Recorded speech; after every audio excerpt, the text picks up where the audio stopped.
edge, but it's edges. Edges, yeah. Okay. Well, good morning, class. Today we're going to continue our lesson on our three-dimensional shapes. So what we learned about three-dimensional shapes is oftentimes they're made up of a bunch of two-dimensional shapes and connected by lines and points. So I want you guys to try and remember the vocabulary words that we went over that helped to describe the three-dimensional shapes. So if you guys just want to shout out a couple of the vocab words that we learned yesterday that we can go over as a class. So does anyone know one of them? Faces. Very good, faces. And how about another? Edges. Very good. And we have two more. Vertices. Vertices and Bases. bases. Very good. So now that we have all four, we're going to go over some definitions together so that we can be prepared for naming our 6 3D shapes today. So a face is a 2D shape that makes up the 3D shape. So as such in our cube, there's 4, the face would be the square. It is the squares that make up the cube. The edge are the lines that meet the faces. So we have a face right here and a face right here, and the edge is what connects the two faces. The vertex is the point or corner that connects edges. So here we have 2 edges, and this point would be considered a vertex. And our base is considered the very bottom of the shape. So it's what the shape sits on. So in this case, the under square would be considered our base.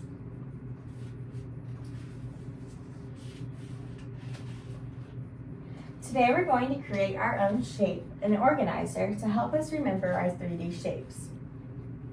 I'm first going to begin by giving you guys an example.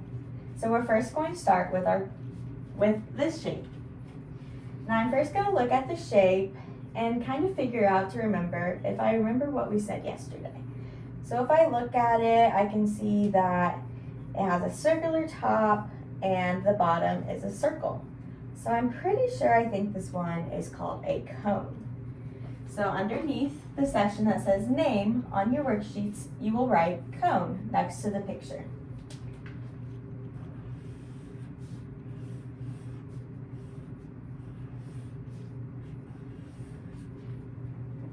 Then next, we see. This we're going to try to figure out and use our clues to figure out the faces, the vertices, the edges, and the bases. So let's think. We have this one, I see we have one face right here, which is our circle. And I can see that we have another face, which is a very confusing face because it's a curved face. This one is our triangle curved face. So to make a cone, you would have a circle and a triangle, and you wrap that triangle around the circle. So then our base would be considered our circle. We know that there is one vertex, the very point, the tip of the cone, and there is one edge which connects the circle edge to the triangle bottom. So under this section, you're going to write all that I have. So I know that there's 2 faces,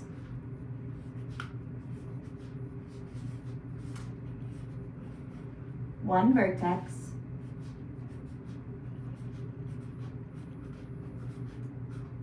and one edge.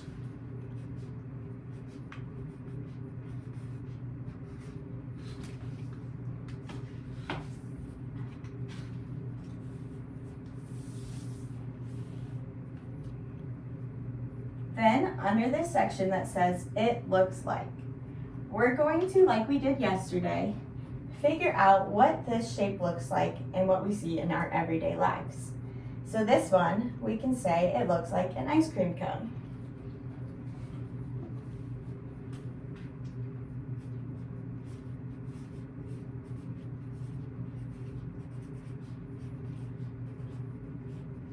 And another example would be like a party hat. So the hats that you get when you go to your friend's birthday parties.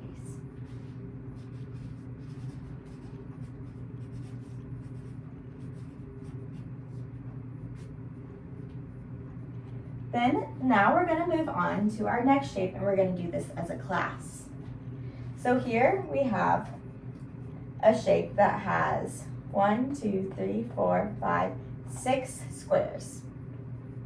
And if we remember that the 6 squares makes up a cube. So under the name, you're going to write cube.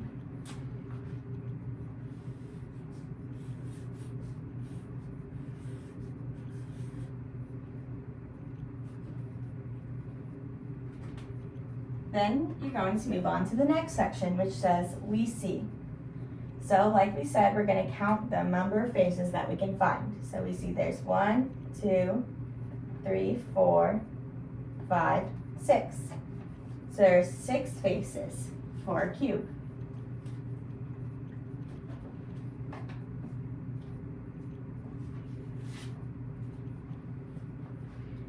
And to help you out even more, you could write a reminder that the faces are all squares.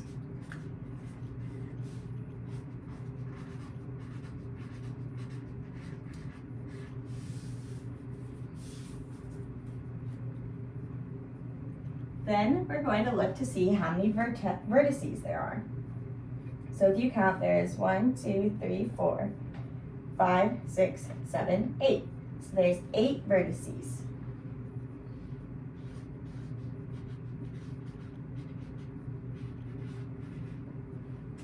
And next we want to figure out how many edges there are.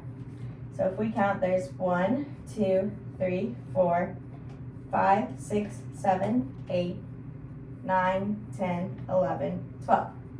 So there's 12 edges.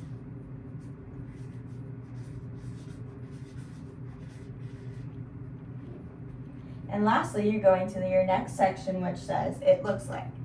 So we're going to try and figure out what this shape looks like that you see every day. So I know this shape looks like, to me, something that you could put your present in. So it would be like a box that you could wrap up for a birthday party.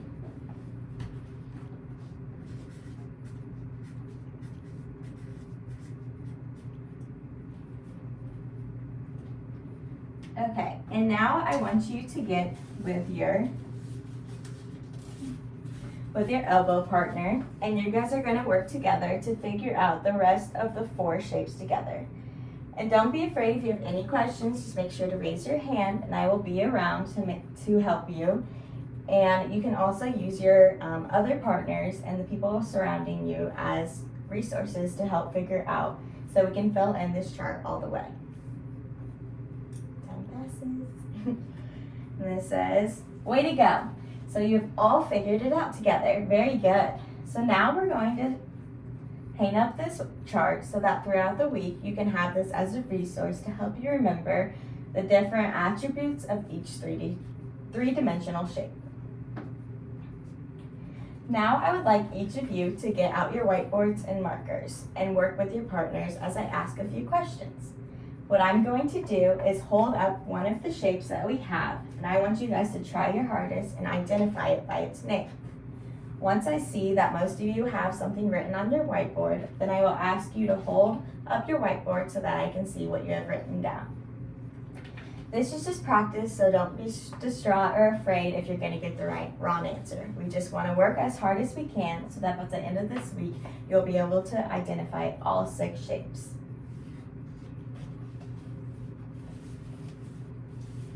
And after they do the assessment, then we do. So by the end of this assessment, I hope that you guys have a better understanding of the shapes. Now I'm going to ask you if you're either at a red, which means you don't understand any of the shapes. If you're at an orange, which means you understand 2 of the shapes. A yellow, which means you understand probably about 3 to 4 of the shapes. Or green, where you understand about 5 to 6 of the shapes and can feel comfortable identifying each of the shapes based either on their pictures or their attributes that we have written down. So what are you at? What color are you?